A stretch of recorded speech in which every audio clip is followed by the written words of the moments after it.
The legend lives on from the Chippewa on down of the big lake they call Gitchagumi. The lake, it is said, never gives up her dead when the skies of November turn gloomy. With a load of iron ore, 26,000 tons more than the Edmund Fitzgerald weighed empty. That good ship and true was a bone to be chewed when the gales of November came early. The ship was the pride of the American side, coming back from some mill in Wisconsin. As the big freighters go, it was bigger than most, with a crew and good captain well seasoned, concluding some terms with a couple of steel firms when they left fully loaded for Cleveland. Then later that night when the ship's bell rang, could it be the north wind they'd been feeling?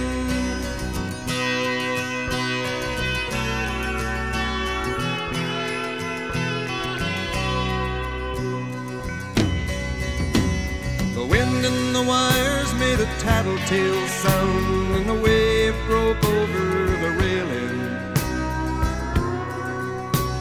And every man knew, as the captain did too, 'twas the witch of November come stealing.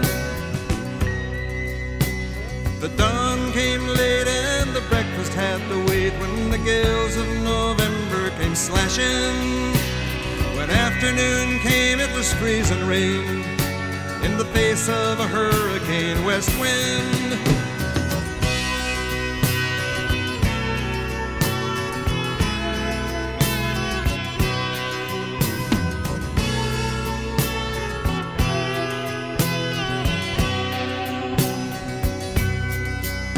When supper time came, the old cook came on deck saying, "Fellas, it's too rough to feed you." At 7 p.m. a main hatchway caved in. He said, "Fellas, it's been good to know ya." The captain wired in, he had water coming in, and the good ship and crew was in peril. And later that night, when his lights went out of sight, came the wreck of the Edmund Fitzgerald.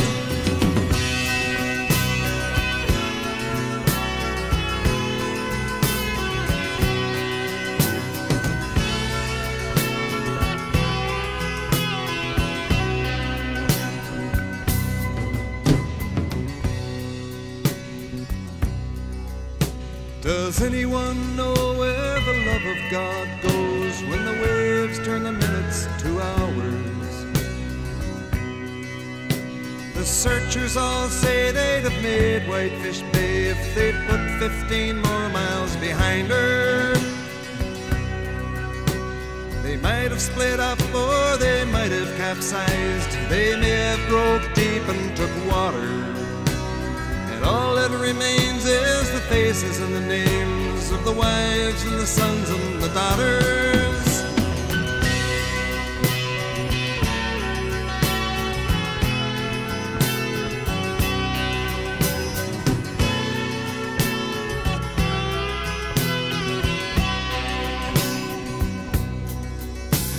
Lake Huron rolls Superior sings in the rooms of her ice-water mansion. Old Michigan steams like a young man's dreams. The islands and bays are for sportsmen. And farther below, Lake Ontario takes in what Lake Erie can send her.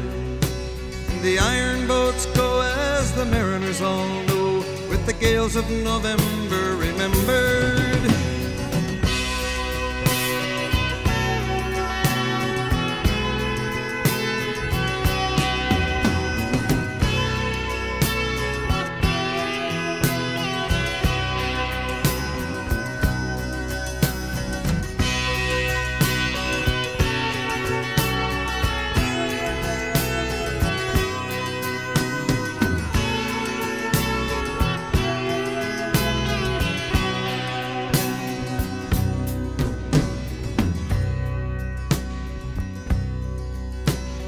musty old hall in Detroit they prayed in the Maritime Sailors Cathedral.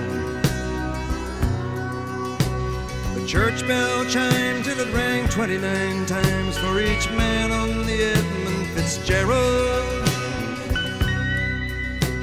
The legend lives on from the Chippewa on down of the big lake they call Gitchagumi. Superior, they said, never gives up her dead when the gales of November come early.